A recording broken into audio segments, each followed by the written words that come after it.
স্ক্রিনে দেখানো এই দানবীয় প্রাণীটিকে সমুদ্রের রত্ন বলা হয়।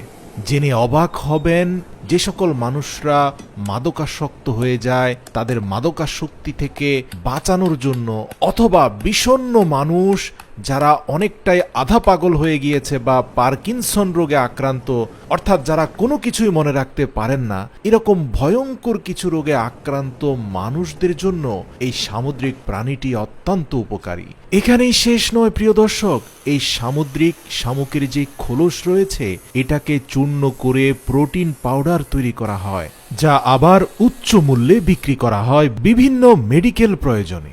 তো যাই হোক প্রিয় দর্শক, আজকে আমরা দেখব কোরিয়ান রেস্টুরেন্টগুলোতে কিভাবে আপনাকে এই সামুদ্রিক শামুকের মাংস প্রস্তুত করে দেওয়া হয়। রেস্টুরেন্টগুলো এই দানবীয় শামুকগুলোর মাংসপেশি সহ পুরো বডিটাকে উত্তপ্ত গরম পানিতে ভালো করে সেদ্ধ করে, এরপরে তীব্র পানির প্রেসার দিয়ে সেটাকে পরিচ্ছন্ন করে এর মধ্যে থাকা বিভিন্ন অপ্রয়োজনীয় অর্গানগুলোকে কেটে ফেলে দেওয়া হয়। এছাড়া সামুদ্রিক শ্যাওলা থেকে শুরু করে অন্যান্য ময়লা আবর্জনাগুলোকে বেশ ভালো করে ধুয়ে পরিষ্কার করা হয়। প্রিয় দর্শক, এই সামুদ্রিক শামুকের মাংসগুলো অন্য যে কোনো সি ফুড বা সামুদ্রিক খাবারের চেয়ে অনেক বেশি পরিমাণে মানুষের জন্য উপকারী। এর পিছনে কারণ হচ্ছে